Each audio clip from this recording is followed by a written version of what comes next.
Hello, my fellow Americans. As promised, I'll be doing 3 videos this month to make up for the 2 missed months. This will be the policies video for the month. So, it's kind of going to cover some stuff I already went over, and it's not going to be as organized because I'm pretty fired up with something I read recently. So it happened back on, I believe, October 13th in Gastonia, North Carolina. A homeless veteran was arrested for panhandling, and his dog died in the incident. So he was panhandling. Somebody called the police to report it. Even in the report, it was said that he wasn't doing anything to disrupt people or anything violent. The police showed up. The dog ends up getting tased. It runs into traffic and gets hit. Now, that's a series of unfortunate events, and maybe the explanation behind the dog getting tased, because I don't have the full story yet, is it attacked the police and they had to tase it. But the whole point of this is none of this should have been a circumstance in the first place. He shouldn't have had to have been out there panhandling. It's not his fault. He was out there panhandling. And some of you may go, well, the dirty homeless bum could have got a job. The man suffered from PTSD after coming back from Iraq. He was a veteran. The dog was his service dog for his PTSD. And yes, it was a series of unfortunate events that led to that. But the most unfortunate thing is that he was homeless as a veteran. This is America, supposedly the greatest country in the world, and we have a serious homeless problem. And we have homeless veterans. Now, what is wrong with this country? And that is a very loaded question. And that question, there's many answers to that. But in this circumstance, seriously, why do we have people coming back? Why do we have veterans that come home and are forgotten about? And like I said, a lot of this video is going to be things I touched on in previous videos. But it needs addressed. It's not stuff we can just ignore. We can't keep doing this. We can't send people to fight and die for this country and immediately forget what they did and how they served.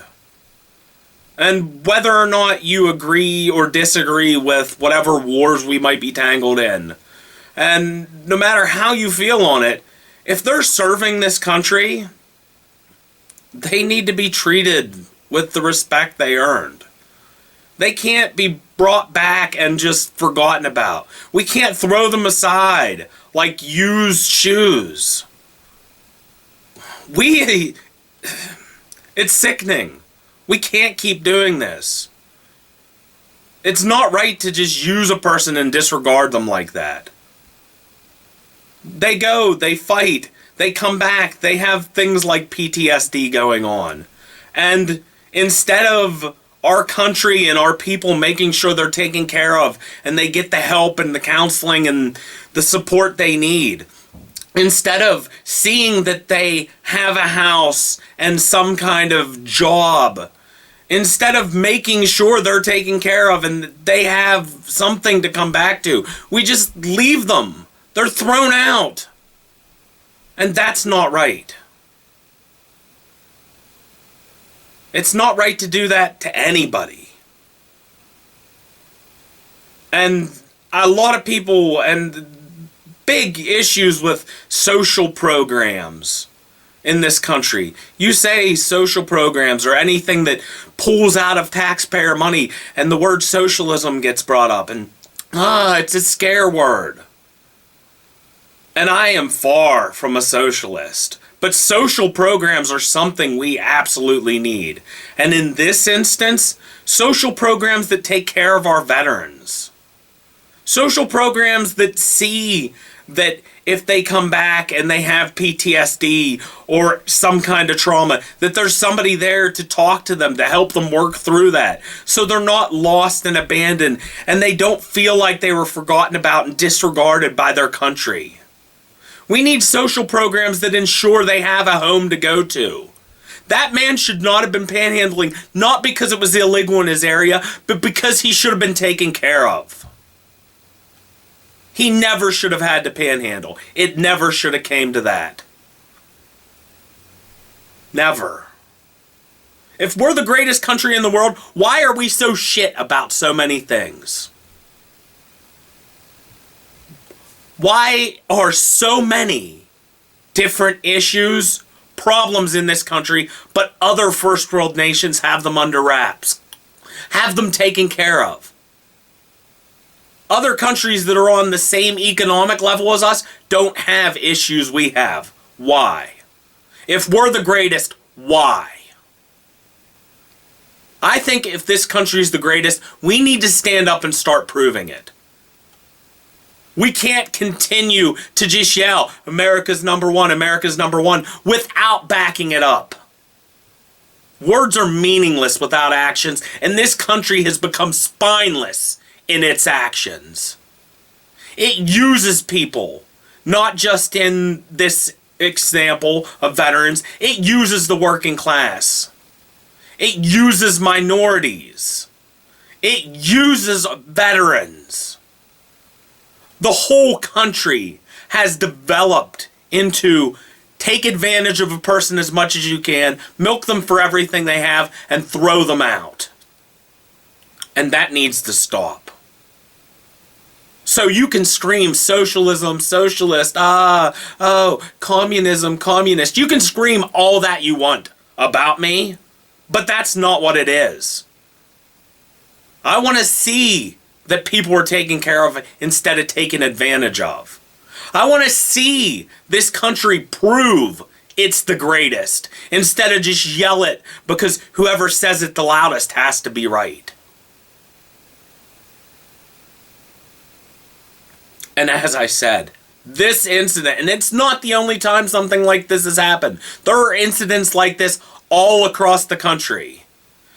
The incident I'm referencing occurred in Gastonia, North Carolina, I believe. Sorry if I misquoted that, but the area is not important.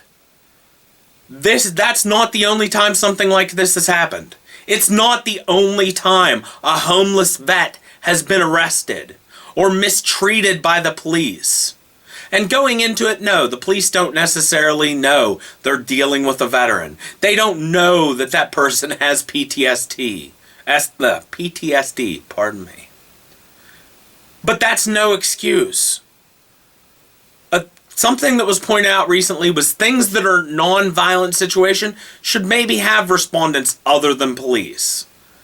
And I'm willing to investigate that as president. I'm willing to pour resources into how we can handle certain situations differently. You don't always need somebody showing up with a gun.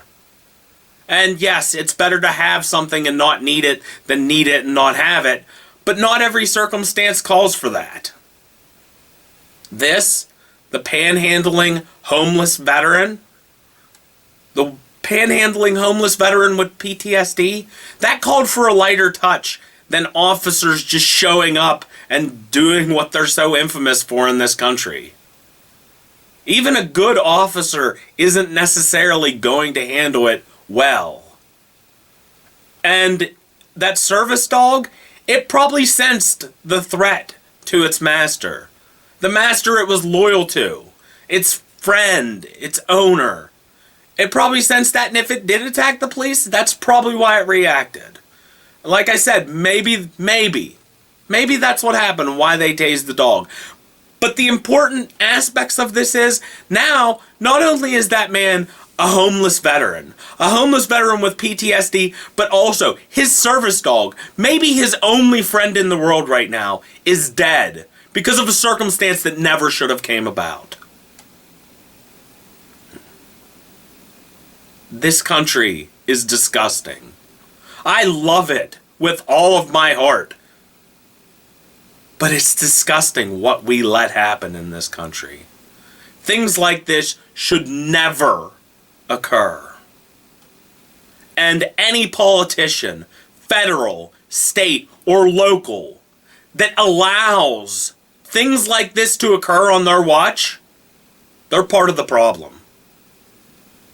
And I realize that no politician is omnipotent in a way that they can just see, there's something going down with a homeless veteran. I need to intervene magically through my political powers. But that's not what I'm aiming for. Put policies in practice that protect our veterans, that help our homeless veterans, that find them homes. And while we're at it, why stop with just veterans? Why are we not doing stuff for homeless in general?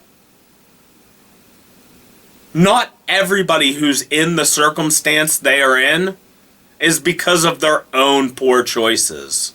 Look at what the pandemic did over the past 2 years here. Many people lost their jobs and have not recovered from that. Many people joined the homeless population that aren't there because of some bad choice they made. What bad choice did they make? They chose to work for somewhere that could no longer employ them during a pandemic? How terrible of them to work for somewhere that wasn't going to have business to continue to employ people. Not everybody is in their situations purely because of their own choices. There are extenuating circumstances that put people in bad places. And if we're such a great nation, we should have some fallback plan for that. We have certain programs. We have welfare. There's Section 8 housing and stuff. But those programs, more than likely over the course of the last 2 years, were absolutely overwhelmed with the upsurge that occurred. Those programs are probably underfunded and definitely mismanaged. And I say mismanaged because I saw a documentary. This is a few years ago now, maybe even 5 at this point. They were interviewing people in New York City about receiving their food stamp benefits, their SNAP benefits. And for a good portion of it, a majority of them were like, hey, my family's struggling. We need this. It's really helping us get through. And they were real feel-good things. Well, they got to a man and they asked him, how do your SNAP benefits help you? He was stereotypically drug addict, jittery, scratching his arms. He was all like, well, man, when I get done here, I'm going to take my benefits down to my dealer. He going to give me the hookup for my drugs. Right there on national TV, a man openly admitted that he was selling his SNAP benefits, which is federally illegal, by the way. He was selling them for drugs. There are so many things wrong with this scenario. One, the man admitted it on national TV and probably still to this day is getting his benefits. How is the system not set up to weed out stuff like that? But before I get attacked by people who are like, well, drug problems need addressed. They do need addressed. We need to address drug problems in this country. We take addiction and addicts are treated like the scum of the earth. And don't get me wrong, it is their own fault. They put themselves in that situation. But that's not a reason to just disregard them. Should we throw countless millions at a single person to try and save somebody who doesn't want to be saved? No, that's a waste of money. You can't save somebody who doesn't want to be saved. But for somebody who's looking to escape that, for somebody who wants to get away from it but is addicted and can't, we should have some sort of fallback, something to help them. We should at least give people a second chance. Should we give them 5th, 6th, 7th, 8th chances? At a certain point, no. You can't just keep throwing resources at somebody hoping they're fixed. But you should at least give people a second chance. Even a third chance, perhaps. Give them the opportunity to clean up, to fix their lives. Have something set up that helps. Somewhere people can go and find the resources to get better. Like I said, I'm not for throwing an endless stream of money at it. But I'm also not for abandoning people. Even if somebody is in a bad situation because of their own mistakes. Even if they're addicted to something because they put themselves in this situation. Everybody deserves some sort of second chance to get better, to fix their lives. Look at the number of people who were drug addicts at one point and recovered and came back so much stronger and contributed so much. Look at the people who were drug addicts and turned their life around when they just had the chance to. Now, some people can manage to do that through their own strength, and they can say, no, I don't want this anymore, and they can fight it and tear their insides apart to get to that point. But not everybody has that. Not everybody can do that on their own. Some people need that helping hand.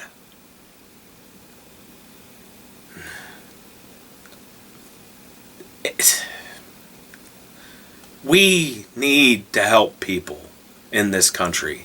Everybody, it seems, is so me, selfish. We need to do something that isn't me. We, as a nation, need to think of other people. It's we the people. United States. Individualism is great and all, but it's not the only thing that matters. And that extends to many aspects. Like, let's give, for example, all the billionaires that are blasting themselves into space. The billionaires that many people defend with, oh, we can't tax them. Look what they do for the country. Look what they do for the world. Look at how we all benefit. If we tax them, they won't do that. Are we looking at the 70 million tons? Gross overestimate, I'm sure. But are we looking at the literal tons of CO2 that are being dumped into the atmosphere when they blast off because they're having a dick measuring contest? Yeah, they're doing so much for me right now. Thanks for helping kill the planet that much more. Just because you need to be like, look at me, I'm rich and I can go to space. Oh yeah, we can't afford to tax those people. They can't do that. No. What will we do? They tax the rich? You're crazy. But it's perfectly fine for them to have a personal space system set up. That's fine. This is great. That's fine. You know, Sally down the road is fucking starving to death and her children don't know if they're going to be homeless by the end of the month. But, hey, at least Jeff Bezos got to go to space, right? As I said before, this country is disgusting. I love it, but what the hell? How does anybody justify saying, we can't tax the rich, we can't tax companies? Meanwhile, there's homeless children, starving children, and I'm not talking around the world, but that's a problem too. I'm talking about in this country. How do you justify that somebody has more money than they could ever hope to spend, that their children's children could ever spend? But there are homeless children. There are homeless veterans. There's a homeless anybody. How do 600 and some billionaires in this country, how do they have so much wealth that for whatever reason they can't afford to give up?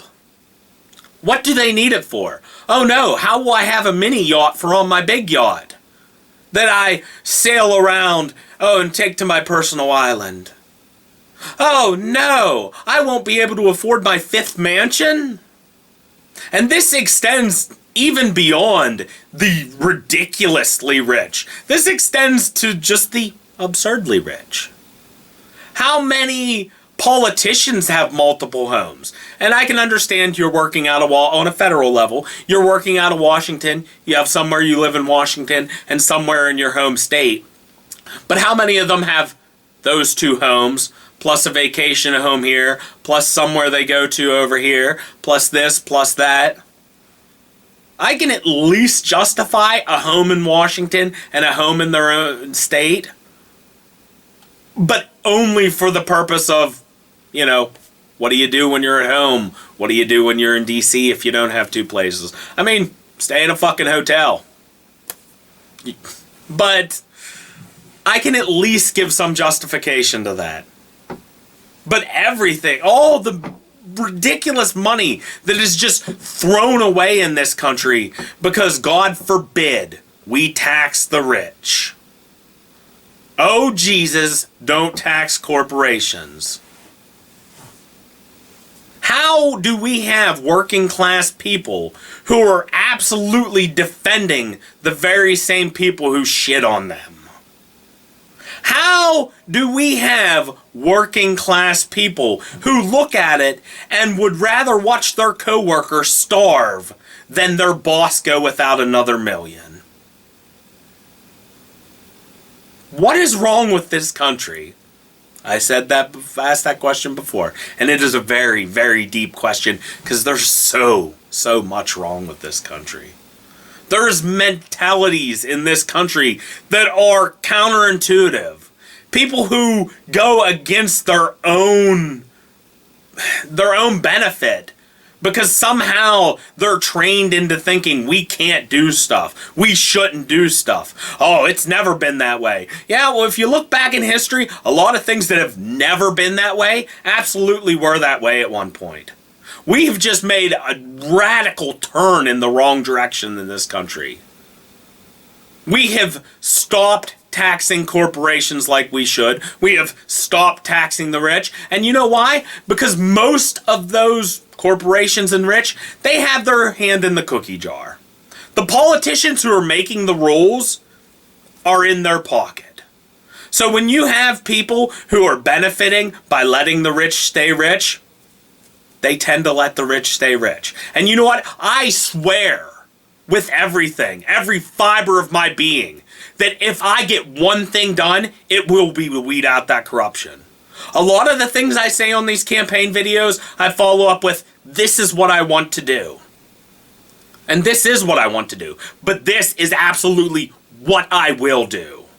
There is no I want to. I will weed out that corruption with everything I have. If it costs me everything myself, I will see it done. I will see this country turned around in that regard. And so that is a warning to any corrupt politician in this country. If I'm elected president, I'm coming after you. I'm coming for you with the full power of the Justice Department. And I will see you serve justice. I will see your crimes brought to light. And the American people will see the justice they deserve. And beyond that, when we seek out those corrupt politicians, we're going to weed out the other corruptions in this country. Have you been, as a company or a rich person, bribing politicians? You know bribery is illegal. You're going to face those punishments. So on this, I swear, even if I make the most powerful enemies in this country and the most powerful enemies in the world, I will see justice brought. Not I want to. If president, I will see it done. Even if it costs me everything I have. Even if I somehow end up thrown under the bus in the process, I will see justice brought to others.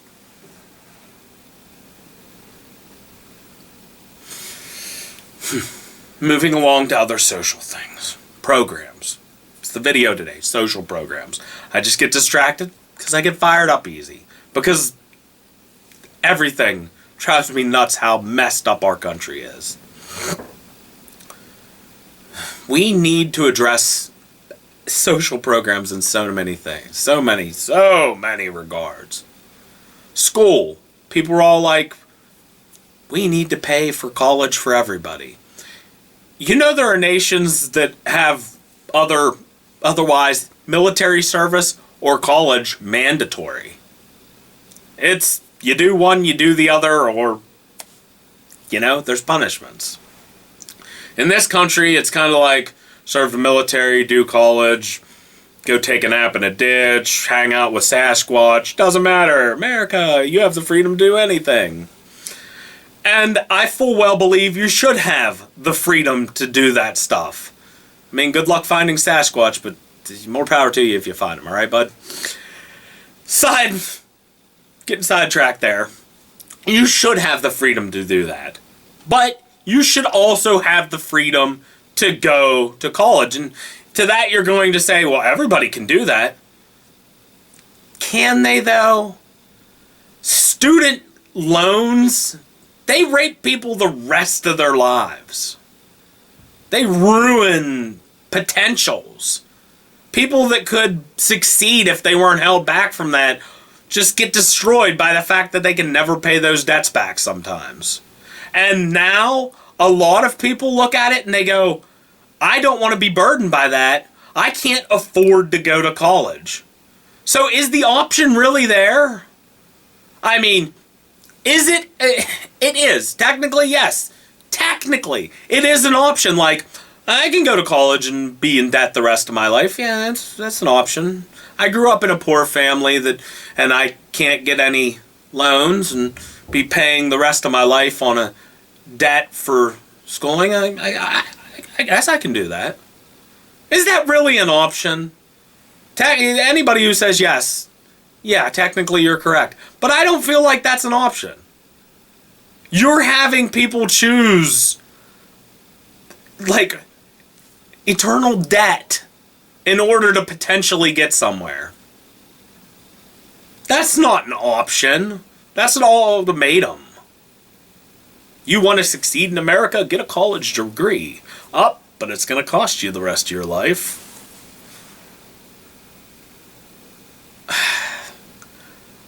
I will be honest in admitting I don't know on this regard what I have planned, what I want to see about some universal education system. And the reason for is I'm not an economist. I'm not somebody who has the deep understanding of how that will affect the nation. So in this regard, this is one of those aspects I would seek advice from one of my advisors. What can we do? How can we make this happen without leaving some giant negative money bubble that's going to pop and just destroy the economy? This is definitely one of those circumstances where I don't know exactly the direction I want to take it. What I do know is we need to address this. We need to make college a viable option for anybody. It needs to be the kind of thing that you don't have to question, how will I recover from this debt? How will I recover from the burden if I choose to go to college? When thinking, what do I want to do with my future? Children, because that's what they are at some point. Some people get out of high school and are still 17. And 18, that's barely an adult. That's still a child to a degree. Yeah, legally they're an adult, but that's still a child. Let's be honest. They're still young in the world. No child, no young adult should be thinking about their future and questioning beyond, what do I want to do? They shouldn't be questioning, can I do that? How will I do that? What will I do about this debt? They should be questioning, what do I want to go to college for? Or if they choose to serve in the military, what branch do I want to go to? Or if they choose to do neither, perhaps they have something else planned. They want to be an artist. Maybe that's their dream. And not everybody can do it, but they should be able to pursue that. No, it shouldn't be up to the rest of us to support the failing artist and pay for them to have somewhere. But they should have the options actually available to go, do I want to do this? Do I want to do that? Instead of, can I afford to do this? While we're on the subject of education, because I just saw the camera on like the last video, it's going to die. Actually, it's dying now. So, we'll pick up on this in another video. I apologize. The last one was cut off. I apologize. This one's getting cut off. Thank you for watching.